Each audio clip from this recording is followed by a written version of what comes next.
and welcome to my podcast. My name is Christelle, and today we are speaking to the lovely Isabelle Hattink. I hope I'm saying that correctly. All the way from Rotterdam in the Netherlands. Isabelle, thank you so much for your time and welcome. Thank you so much. It's so nice to see you again. Yes. So, just for full transparency, I met Isabelle, I think it is exactly 10 years ago that we did the Fearless Foundation workshop in Texas, America. But for now, Isabelle, I know you, when you were a teenager already, you said you wanted to be a photographer. Talk us through it. How did you become a wedding photographer and how did you realize that that is what you want to do? Yeah, that's funny. Well, I was at the Academy of Arts and I was 17. And it was the first year. And I thought I want to do sculptures, and I bought a camera. And one of the professions was photography. And I love to look at lonely places. When I was young, I always walked away from my parents and was discovering the world. And they were looking for me in left buildings, but now I think I could do that with a camera. So I did that when I had that camera. It was a left building and there was a mirror and I saw myself in that mirror and I thought, hmm, maybe I want to do this the rest of my life. I really love to be having adventures with my camera. So it was for a lot of people, it's when they discover this passion when they're older, when they first have another profession. But for me, it was right away when I was 17. That process of analog photography, I really loved it. And then because it was a very expensive education, I worked in a store, photography store, when I could print it pictures. There was another lady who was a wedding photographer and she was pregnant and she said to me, "Can you take over my weddings?" And I said, "Okay." But I had no clue, I was only 20 or 21 and I thought like, okay, that could be fun.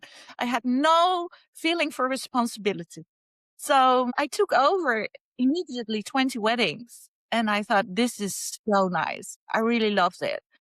And they look down at weddings at the Academy of Arts because it's not art. And if you fail, you can always be a wedding photographer. But for me, I was like, no, I want to change that vision. This is so nice. And that's how it started, to be honest. I had no wedding I could show to the wedding couples. I only had my work for the Academy of Arts. And I said to them, if you want to take the chance, I don't know if I will make it perfectly, but you get an artistic eye on it. And I have not. They all said, yeah, we love to do that adventure with you. But yeah, if I'm thinking back, it was not responsible. Yeah, but it was fun. Did you shoot those weddings on film? Yeah, still, it was 25 years ago now from now. Yeah.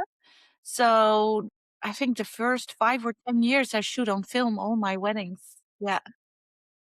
Yeah. It's crazy. Goodness. It is, yes and no, because you're very conscious about your angle. You're very conscious when you can push the button.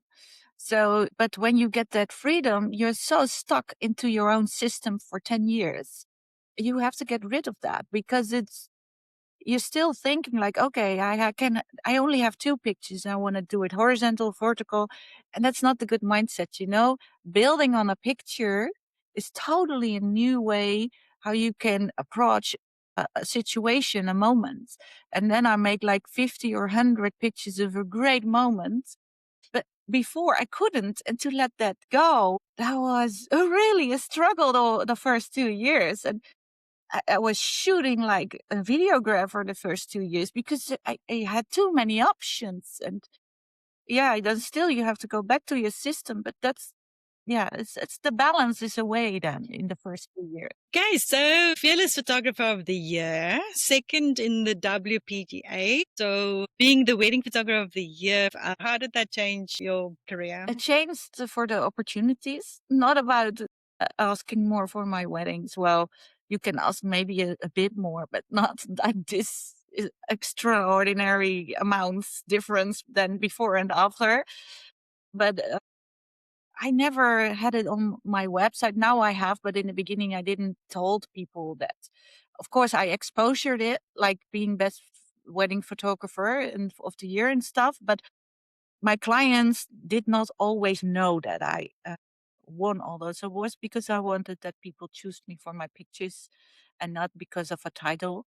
I had some clients who chose me for that, and that was not always the good match. But it's changed for me a lot in my teaching career or speaker's career.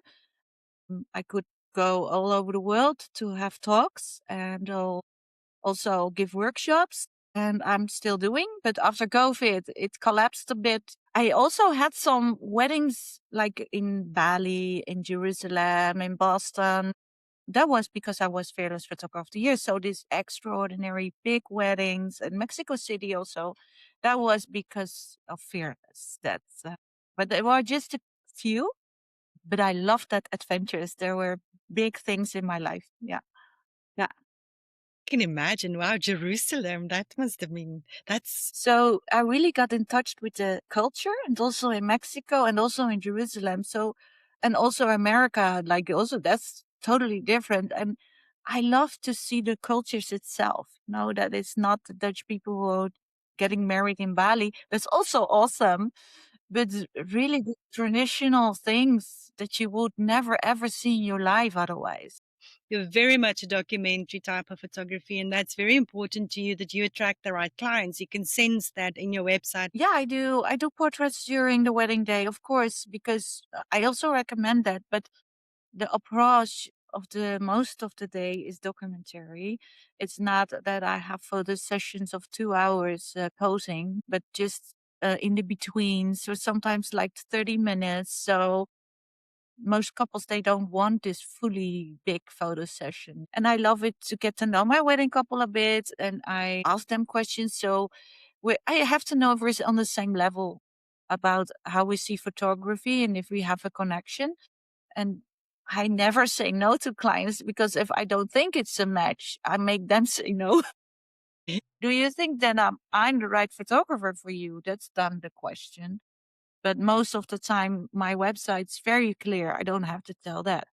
Another follow up on what you were saying about doing a wedding in Bali. How do you pack? What do you pack? Because you can't take all your gear and you haven't met the couple in person and it's multiple days. How do you deal with all of that? Well, it was a big preparation because normally I want to like to have all my flashes and stands I have. So I did it like in Jerusalem, for example. I hired a second shooter from Jerusalem itself, from fearless photographers in Jerusalem. I asked for recommendations. Yeah, and he knew all the religion things. And I saw his pictures and we had conversations before. I hired him for just the safe shots. So I can feel free during these religion things. I had good recommendation. That was the perfect match. So yeah, I could do very creative things. Meanwhile, he was having all those must haves from the religion on the picture. So a second shooter really helps. And in Bali, I took my own second shooter with me. So, and I met the couple a few days before. I looked at the venue and yeah, it is stressful, a lot of preparation, but also asking about the culture, being very clear because the Indonesian people, they had a lot of people from China and there it's very normal that they only do posing pictures in the whole time. And if they say, I also teach in China, and they say spontaneous is not on post. No, spontaneous is spontaneous posing. Everybody looks away at the wedding in Indonesia to me and they don't look into the camera. So I ask, don't you want a picture with your family at some point? They say, no, we're not allowed to. I said, why not? Because we got a letter from the bride that this is really photojournalism and we are not supposed to pose. So they give, I didn't know she gave these strict instructions and it was never in my meaning, but I got to know. So yeah, it's a lot of preparation if you want to do it. Take the fullness out of it and that you can really be the photographer in Holland that I want to be out abroad. That took a lot of effort. Yeah. You also do social projects. I think it was an amazing, amazing project.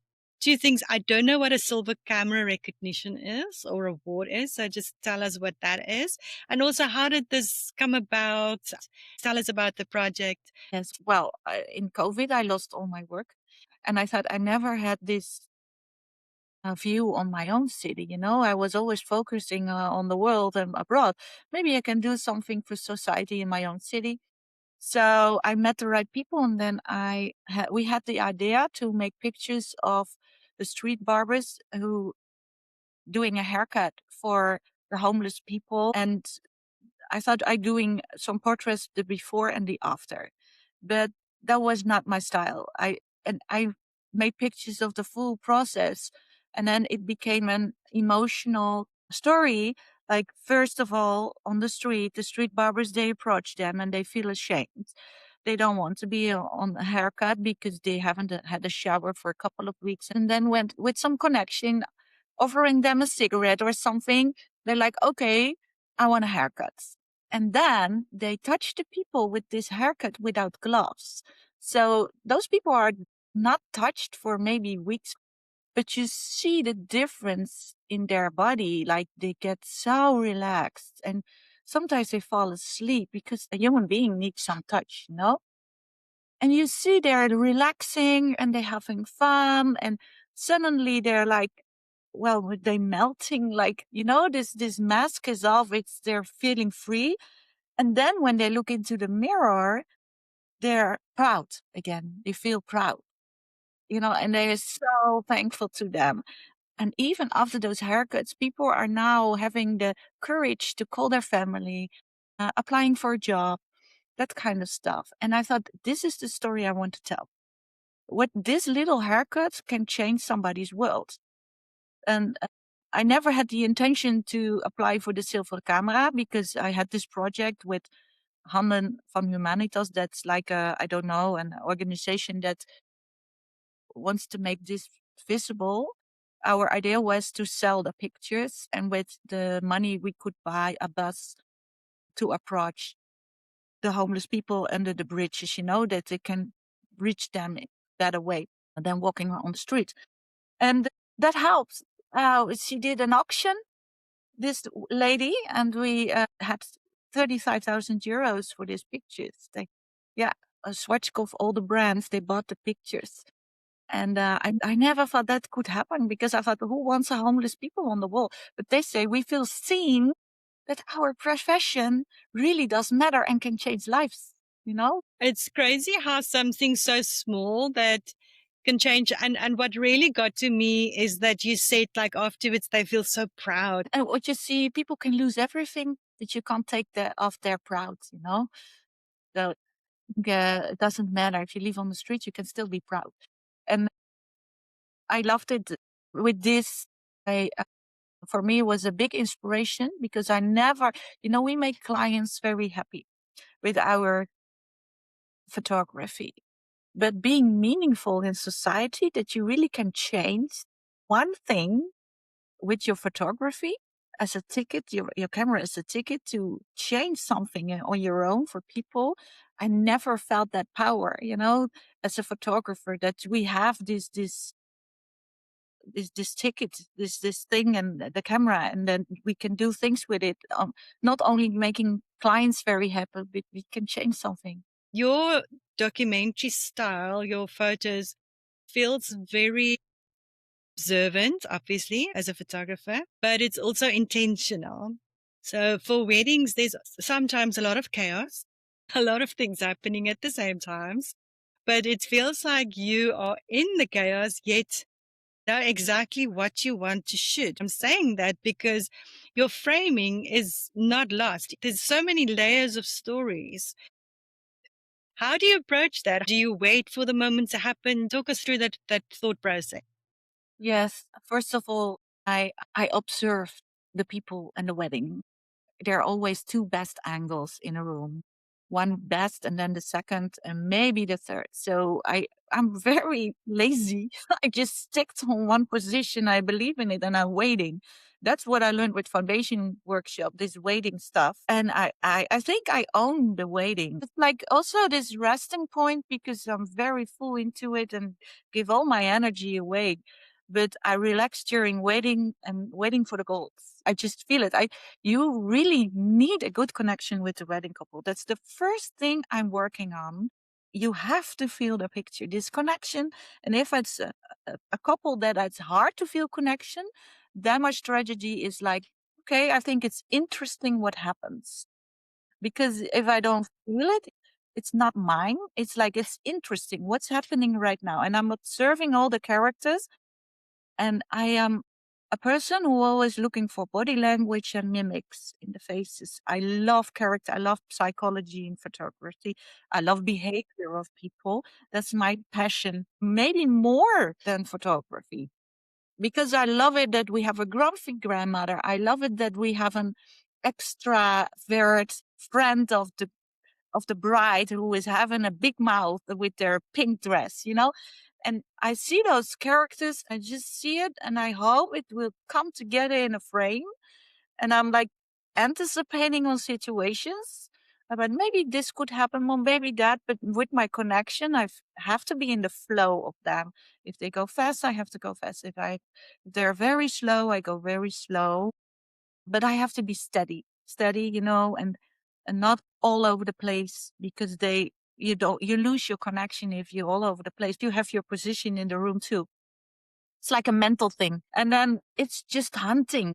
It's collecting of all the things that you think is interesting or you feel really connected to, or storytelling things or lines or common threads. And then it's hunting for it when you have collect all those information, and hunting for great images, or when you think this all comes together. And when it all comes together, it feels like boom, like magic. You have people that love to make pictures when less is more. Everybody has to be out of their frames. They want clean backgrounds. That's okay. I'm not that person. I like more is more, to put everybody in my frame. I want chaos. I want everybody. It feels naturally, it feels coming home like that. I think that ties into trust, because you really need to connect with your clients, because if they trust you to be in their space, in their personal space, then you can situate yourself, for those moments. At what point did you trust yourself to be okay, to be in their space? Because I saw that my pictures are not good. It was like, okay, I have to be close, and I feel that I can't, but I see other photographers who are doing this. So I have to be there. I have to get over it. I have to be comfortable with the uncomfortable. I always say it's like, okay, I feel awkward, but what can I change in my mindset? They hired me for this. So they give me the ticket to be close. And how can I do this? So what I do in the morning is coming too close, and everybody has to deal and find out what his own approach. For me, I'm like extrovert. I just come too close. I give her a hug, or on purpose, I do a flash in her face, like, okay, I get you now into your zone and we're going to have fun. And then she's like, oh my God. And then I was too close, and everything on my own distance with her was normal. With my photography, it feels already far away, because in the beginning I was too close. I was too overwhelming. So you have to own it in your own way. If you're a shy person, you have to find another way. Maybe you work from a distance, 5 minutes, and you have to come close. And you also have to see what's the situation. Is this bride happy? Is she nervous? And yeah, it's like, sometimes when she's very nervous and she doesn't want you to come close, then I'm being a friend and come close. Can I help you something? Do you want some glass of water? So I invest in this coming close thing, in this connection right away in the beginning. There are many different ways how to come close, and you have to invest of that. Once I shoot a mom crying in her face, and then the daughter said, will you please go away? I was very young. That was very hard for me. But then I thought, no, I did nothing wrong. I did nothing wrong, but it's okay. I stay away, but I'm not guilty. But just as you were saying, there's many different ways to just to like get close to people. Do you still shoot on fixed lenses, or do you use zoom I use lenses? Zoom. I think you can use Zoom when you know how to use it. I have one camera, because for me, being fast is the most important thing. If I have two cameras, I change my lenses. That's okay. But I want to be as fast as possible, because it's for me about the moments. I don't want to have two cameras. and being clumsy all the way, you know? So I'm not, no, I don't care about the bouquet of a lens. Sorry, it's the fastest lens I need. And you have to use it very well. If I look through the lens, you have to know what the distance is. And of course, I use primes for many of years. And I know my favorite distance is 28 millimeters. I don't think you, of course, you have to own every distance, but you also have to know what's your favorite distance. And yeah, also be comfortable with other kind of distance. And yeah, So you're also a Nikon ambassador, and I know you love teaching. Tell us a little bit about that. I see you do a lot of workshops. And why is yeah, teaching so fun to you? Why do you love it? it gives me workshops, it gives me visibility. To me, it's nice when I can really say something about cameras and have the connections when people are Nikon shooters, when people have their life-changing events, you know, a workshop with all these mindful things and photography and that they can grow what they normally do in a year, like in half a year or 3 months, that you can see that it goes very fast and that you give them the gold and see them growing and their signature, reading signatures of people. I really think that how you are is exactly how you make pictures. So it's a mirror. I love this psychology behind it, and then people they see it as for healing. They see it for adventure. They see photography. You know, they get to know themselves with this camera, and I love to teach in that way. And I didn't know I loved it till I did some workshop, and I thought, yeah, I want to. Yeah, I love the community. I love people. So yeah, Going back to foundation, I think that is probably the most valuable lesson that I took away from it. Tell us about your experience on the foundation. so personally, I would recommend a foundation workshop to everybody. It's really life changing. I had different lessons in it, and I'm now talking not about the photography. Of course, I learned a lot about photography then, but I talk about the mental things that I learned. First of all, to see in a group all the different raw files of everybody, you always have your own vision about how I have to do it. But for example, Yves Schepers, you know him, he was also in our group. He thinks in black and of no light and dark. I think in faces, and to see his approach, that it was mind blowing for me that everybody looked in a different way to the world, you know, and that gave me so much more possibilities to approach that too. And yeah, I had a situation that I thought that I made connection with the subject. There was a teenage mother from the American native. It was very hard life, to be honest. And yeah, she was struggling with her kids. She had a lot of issues, but I was pleasing. I was shooting like a videographer, you know, and then they teach me how to shoot unconscious when you really feel it. Because the first day I had 10,000 pictures and Ben said, I don't even look at your pictures. I'm like, I was so like feeling, I'm failing. But instead, they give me this exercise and I had only, and this conversation in front of me was exactly the pictures well framed when there was a hug, when I didn't hear anything, and when I heard a laugh. So I had to use my other sense.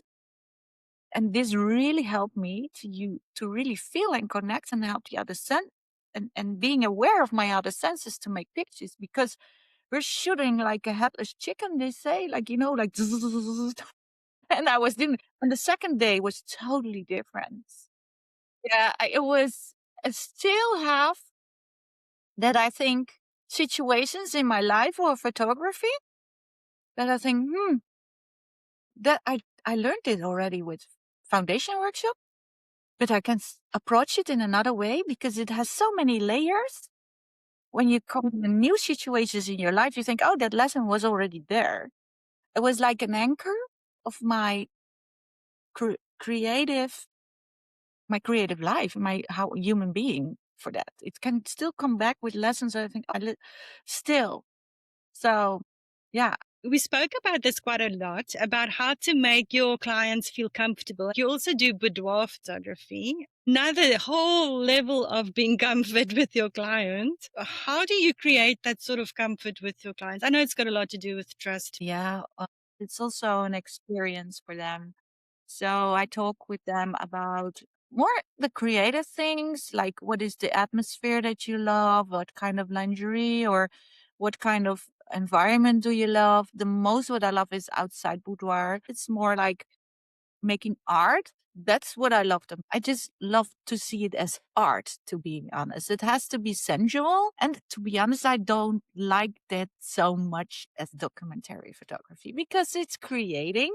So now and then I'm doing boudoir photography to activate those parts of my brains, to create instead of observing and seeing in front of my camera, because I love also to be creative and doing something from inside.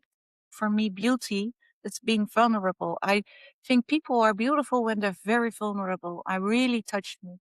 And if they're just pretty, bright with a mask, for example, it doesn't touch me. I'm not impressed. And of course I can make a pretty picture, but it doesn't give my soul this food that I need to get to feel like wow. So my vision on beauty is, I think, differently. I'm making sure the wedding couple is very handsome and pretty on the picture, because I'm a woman myself too. I also want to be very beautiful on the picture. I love beauty in that way, that it's not only crazy and vulnerable and crying and outstanding. It's also like beautiful. I make sure of that, but it's not the most important. I want them to feel the pictures for me. How do you stay emotionally attached to the couple, yet professional enough not to lose it, not to cry or whatever? Cried a lot. I always think if I feel it, my viewer will feel it. I have to feel it as much as possible I can, because that's my sense that I know I'm in the good spot for my pictures. Because if I don't feel it too much, I'm probably too far away.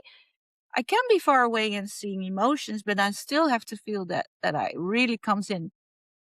So you have to be in it, in this emotion to capture it. That's the rule for me.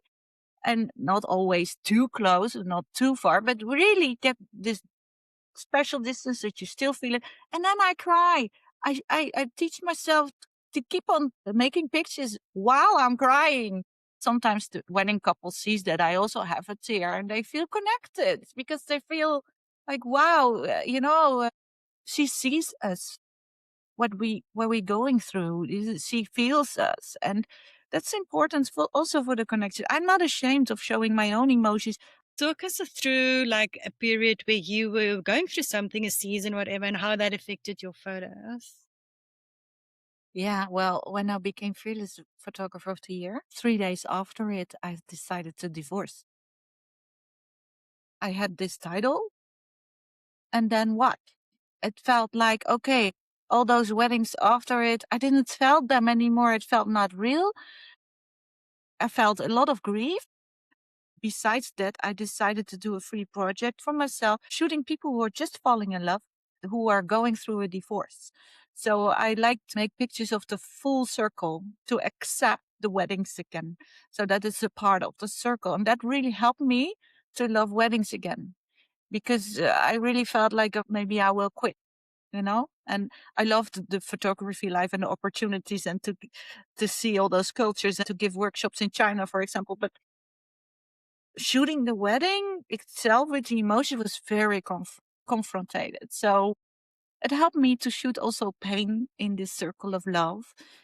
So it gives me a lot of new ideas and visions. And then I thought, yeah, wedding is just a part of the circle. In today's age, what do you think are the essential personality traits that a photographer need to be a good photographer? It depends. I think you have to follow your guts. If you like it to expose yourself in that way and these pretty shots all the time, then just make a TikTok reel. But it's not me. I'm not like that. But it's not my first thing that I love to do.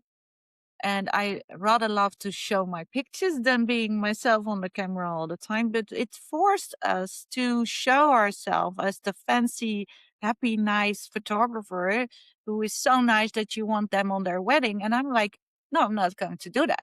You have to love my pictures. Otherwise, you won't be happy for the rest of your life. The rest of your life, you see your pictures. That I'm an okay person is enough. And of course, we get a connection on a very important moment of your life, but I'm not going to be this fancy photographer. I'm not following trends. I don't like that. I know you have something exciting coming. I don't know what it is, so please tell us about it. Oh, at the moment, I'm giving one-to-one workshops. I help mentoring sessions. I mean, on like helping people with their goals, looking at their photography, of course, but also what are your goals, what you want in the future. Could be 1 year or just for 3 sessions. It depends on what the person wants. And I want to launch a big workshop again. I'm working on it. I can't say that many things about it. I organize every time a big workshop. It was always in Holland in Dutch. Maybe someday doing it in English. Yeah. But the workshop is, well, so young, so in my mind yet. I can't tell there about it anything, but it's going to be life changing again because I love that. And I have a lot of ideas for the future. I'm working on a free project right now, but it's also very young. It's how, because I love mimics and body language, I'm working with somebody who's wanting to make a book for trauma, how trauma looks like physically with people. What is a panic attack? How does it look like when people dissociation have when they get in their fight, flight, or what is the other fawn or fight, flight, freeze modes, And yeah, I want to investigate that because for environment, it's very hard to deal with people who have trauma. But we're always talking about the consequences about trauma, but not about the trauma itself, how this really looks like into society. And I want to follow some people about who wants to share this. It's very vulnerable. My goal with this photography workshop, I did some photojournalism workshops that I put all photographers with social projects in Rotterdam for 2 days, making pictures and have them in teams. So they really can feel what I had with the street barbers, with this, that they can feel how it is to be meaningful for society. But now I want to do something about documentary photography, what I really love, but I also want to maybe hire teachers who can teach you your inner creative signature thing about that, because that you're going to make something, that you're going to develop those skills, not by looking how it, and that they tell you about it, but that you're going to practice this inner creativity, because that's what I learned at the Academy of Arts. And I really love that. It is a process with yourself, not with your assignments, but a really inner process, making a diary, for example, and building on pictures with your own creativity, aesthetics. But it could also be a little story, but everything, there's no client, no other people involved the only thing you have to be busy with is with your inner creativity. And I like to develop that a little bit more in some workshops. What is your inner creative soul saying, and how do you translate it with your camera into your business? But I also want to do a workshop that is more light and different kind of things like documentary photography, like aesthetics and doing things, and but more like a mixture of all that with like a lot of photographers, and that you can have like one big creative bomb that is exploding for a couple of days together with a lot of photographers, and that you can really taste of all the things that you can do as a photographer. We always being busy with our clients. So to take out this creativity and find more signature in yourself, I want to build a workshop on this and that we can share this with all each other and celebrate it at the end of the week. That how it looks like, I don't know, but it's kind of this. Last question. Photography means so much, so different for every photographer. What does it mean to you? Photography is the gateway to the world, to adventure, to connection, and to people and their stories. It allows me to translate what I encounter into something meaningful. And through my own experience, I've learned that even a single person can make a real difference through photography. I just, for me, photography is really the ticket for life, for adventure. Isabelle, thank you so, so much for being here, for taking your time, because I know we're all busy and you're a mum as well. Yeah. It's just so nice to speak to you again. Thank you so much for having me. It was so nice to talk to you. Thank you. Thank you so much for watching. If you found value in this episode, please like, subscribe, and hit the notification bell so you never miss a conversation. New episodes go live every Saturday with incredible wedding photographers from all around the world. On select Wednesdays, I will also post some bonus episodes. If you'd like more personal educational content and the full extended director's cut, you can join my Facebook subscribers hub. As always, the links to everything we discuss will be in the video description. Please support our guests wherever you can, especially their educational resources. Lastly, this podcast is for you. If there's a photographer you'd love to see on here, or if you have any questions you'd like to ask today's guest, please leave them in the comments below. Thank you again for being here, and see you in the next episode.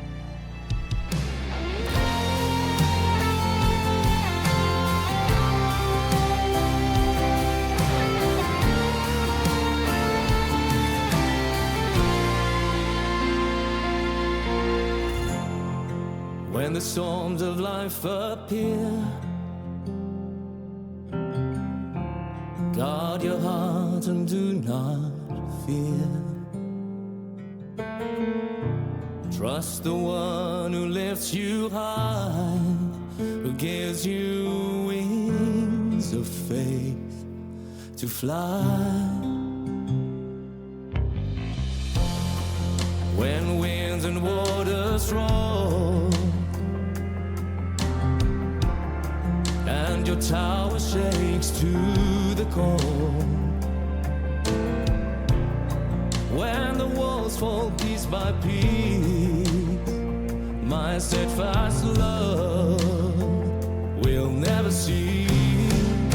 Remember who I am, remember who you are in me, courageous, steadfast and strong, free in my love, forever free.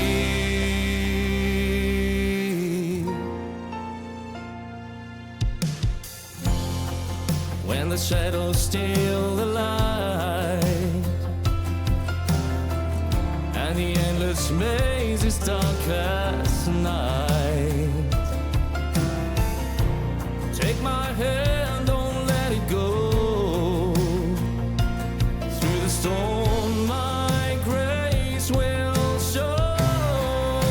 Remember who I am, remember who you are in me, courageous, steadfast and strong, free in my love, forever free. So when thunder shakes the ground and you fear you won't be found, lift your eyes and behold my face. Storms can't drown eternal grace. Remember who I am, remember who you are in me, courageous, steadfast and strong. Remember